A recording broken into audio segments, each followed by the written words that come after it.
환영합니다. 음산한 기밀들 채널에 다시 오신 것을. 오늘은 1577년 용감한 사무라이 고이시가 포위대 성에서 어두운 비밀과 마주하는 이야기를 함께 살펴보겠습니다. 공포와 혼란 속에서 그는 임신한 아내를 보호하기 위해 모든 것을 버리고 도망치기로 결심합니다. 그러나 숲속 어둠 속에는 그들을 기다리는 이상한 일이 있습니다. 여러분은 그들과 함께 이 음침한 비밀 속으로 들어갈 용기가 있나? 이 이야기는 유명하지만 위급한 상황에 처한 사무라이 고이시에 관한 것입니다. 그의 성이 포위되었을 때 그는 가족의 생명을 걱정하며 모든 것을 버리고 아내와 함께 도망치기로 결정합니다.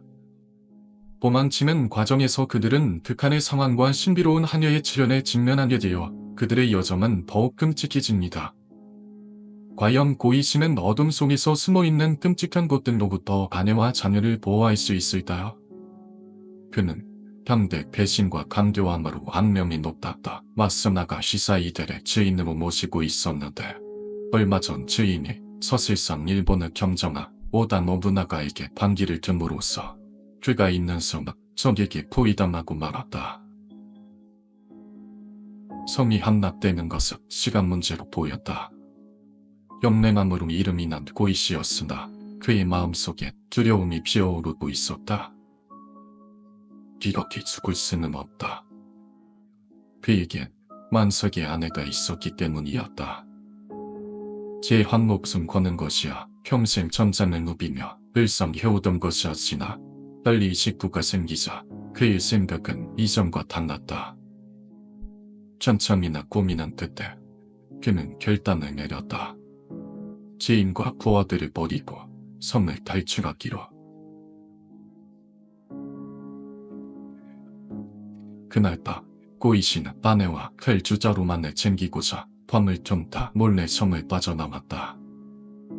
아내의 손을 단단히 붙잡고 부임함을 피해 숨이 넘어가도록 내달렸다. 20시경 정도를 쉴 새 없이 달린 끝에 그들은 마침내 인적 드문 산속에 이를 수 있었다. 분이 이제 살았어. 꾸림으로 돌아갑시다. 그러지 않아도 거동이 불편하던 차에 한참 동안 내달리기까지 한 그의 아내는 몹시 지쳐 대답조차 하지 못했다. 온눈에 기어듯 땀을 흘리며 격군 숨만을 내쉴 뿐이었다. 고이시는 한 번도 주변을 살펴 부자들이 없음을 확인하더니 어느 나무 아래 쉬어갈 자리를 잡았다. 달빛이 기울고 숲에는 칠흑 같은 어둠이 엄습해왔다. 이윽고 서로의 얼굴조차 보이지 않을 정도에 이르렀을 때 산 아래쪽에서 익숙한 목소리가 들려왔다. 주인노래, 주인노래. 아내가 오랫동안 구려온 어린 하녀의 목소리였다. 여럿이 움직이면 발갓될 것이라 생각해 섬에 두고 온 아이였다. 주인이 사라진 것을 알고 천극히 쫓아왔을 것을 생각하니 보이시는 가여운 마음이 들었다. 얘야, 우리는 여기 있다. 고이시가 나지막이 말하자 화면은 소리를 따라 조금 뒤 그들이 있는 곳에 이르렀다. 여기 어찌할 공개다. 어둠 속에서 들려오는 고이시의 음성을 확실히 알아들은 하녀는 이내 울음을 터뜨렸다. 기별하시, 어찌 선을 보일 수 있습니까? 아니게 이용서라도 빼면을 썩지자 다 함께 배신되지였는데.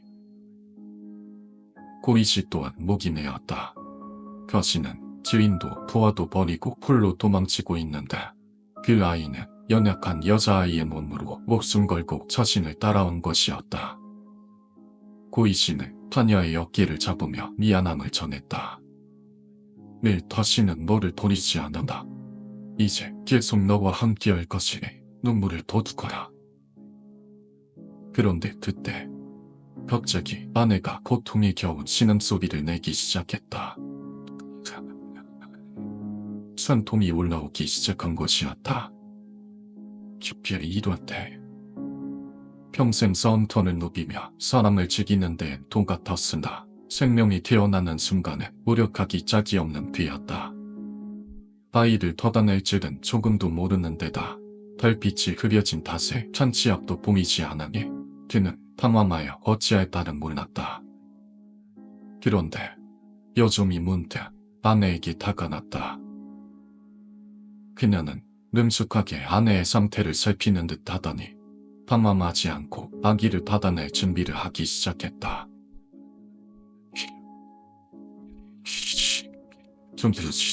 아내는 무사히 아기를 낳았다.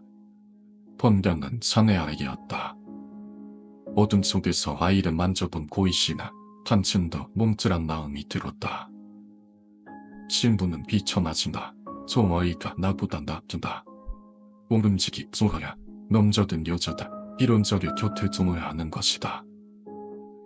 그런 생각이 들던 차 고이씨는 문득 자신이 버리고 온 주인이 생각났다. 도주하는 길에 적진을 보니 아마 곧 야습이 있을 듯 보였다. 그의 주인은 오늘 딱 죽게 될 것이었다. 괴로운 생각이 꼬리를 물자 고이씨는 이내 고개를 세차게 흔들어 이를 떨쳐버렸다.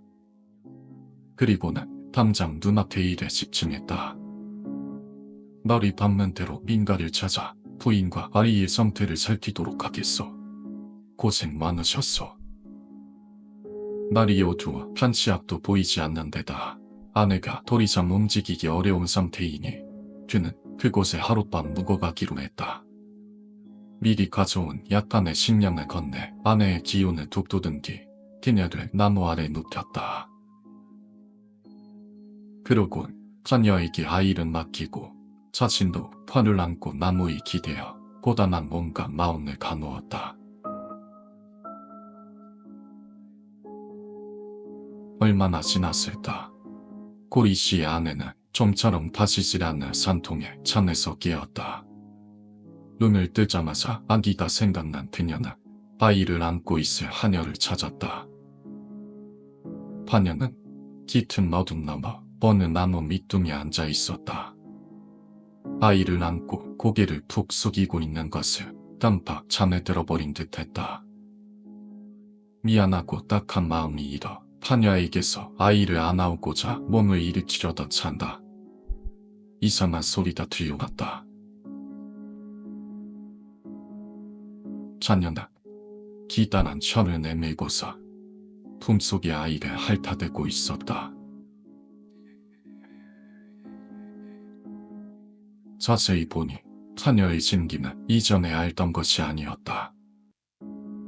눈은 토끼처럼 새빨갛고 입은 귀까지 찢어져 있었다.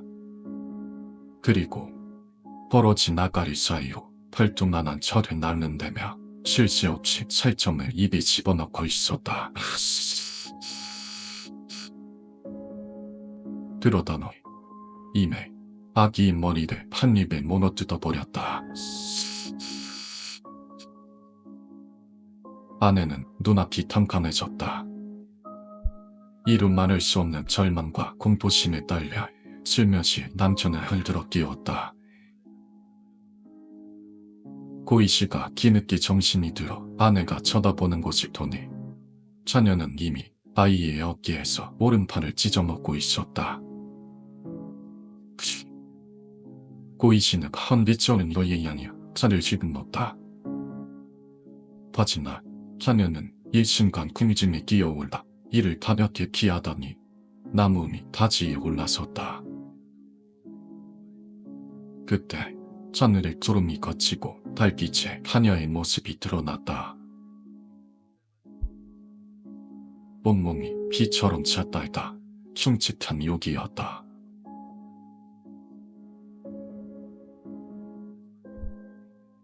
노는 소름 끼치는 웃음소리를 내더니 기다란 팔을 뻗어 나뭇가지를 잡고서 숲 저편으로 날아들어갔다. 고이씨는 분노의 눈이 뒤집혀 죽을 힘을 다해 놈을 쫓아갔다. 조금 뒤 하녀는 급작스레 뒤를 돌아 비행기 달려들었고 고이신 있는 힘껏 칼을 휘둘렀다. 하지나 마치 봄에서 싸움을 하듯 그의 몸은 마늘 짓질 않았다. 연고도 소금이 갈지라 할 뿐이었다. 도중 뭐를 때리시오켰다 하시러 가십니까? 대신 왜를 캐르시온 트위터에 실행하신 얘기로 4년 후 태롱이 고이씨를 조롱하며 잠자리처럼 이리저리 날아다니더니 끝내 아이의 발끝까지 하가리에 집어넣다나 순식간에 쑥 저편으로 모습을 감추어 버렸다.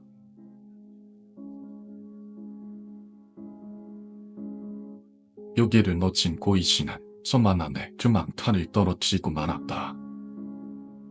얼굴도 보지 못할 자식을 잃었으니 하늘이 무너지는 듯했다. 그런데 문득 잊고 있던 것이 생각났다. 자리에 두고 온 아내였다. 불길한 마음에 그는 황급히 왔던 길을 돌아 내달렸다. 하지만 아내는 이미 온데간데 없이 사라진 뒤였다. 이 소문을 잃은 고이씨는 자신이 군대를 피해 숨어 있다는 사실도 잊은 채 빼타게 아내를 불렀다. 도희. 어둠을 뚫고 다니며 실성한 사람처럼 한참을 소리쳐 보았으나 돌아오는 목소리는 없었다. 이윽고 동이 뜨고 어느 계곡이 이르렀을 적 발이 틈새로 털이 달린 무언가가 눈에 들어왔다. 잘려나가 아내의 머리였다.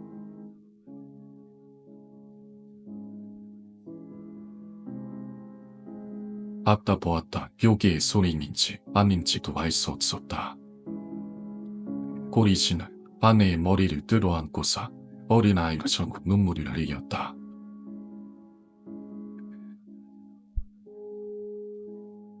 그날 밤 오다곤의 공격을 막지 못한 마츠나가는 스스로 섬을 불태우고 배를 갈라 자결하였다. 고리씨는 홀로 목숨을 건졌으나 끝내 그날의 충격과 슬픔을 이겨내지 못했다. 그는 스스로 칼을 부러뜨리거나 머리를 깎고 승려가 되어 홀로 산에 들어갔다. 이후 그의 행방은 묘연했다. 이 이야기는 17세기에 쓰여진 오토 기보코에 담긴 내용이다. 결국 고이씨는 아내와 자녀를 밀고의 위험으로부터 보호하려고 애쓰면서 그가 안전하다고 생각한 사람들로부터 충격적인 비밀이 드러나는 상황이 놓이게 됩니다. 그는 과연 너무 늦기 전에 아내와 아이를 구할 수 있을까요? 이 이야기들에 대한 여러분의 생각을 아내 댓글에 남겨주세요. 음산한 비밀들 채널을 구독하고 좋아요를 눌러 다음 무서운 이야기들을 놓치지 마세요. 시청해주셔서 감사합니다. 다음 탐험에서 다시 만나요.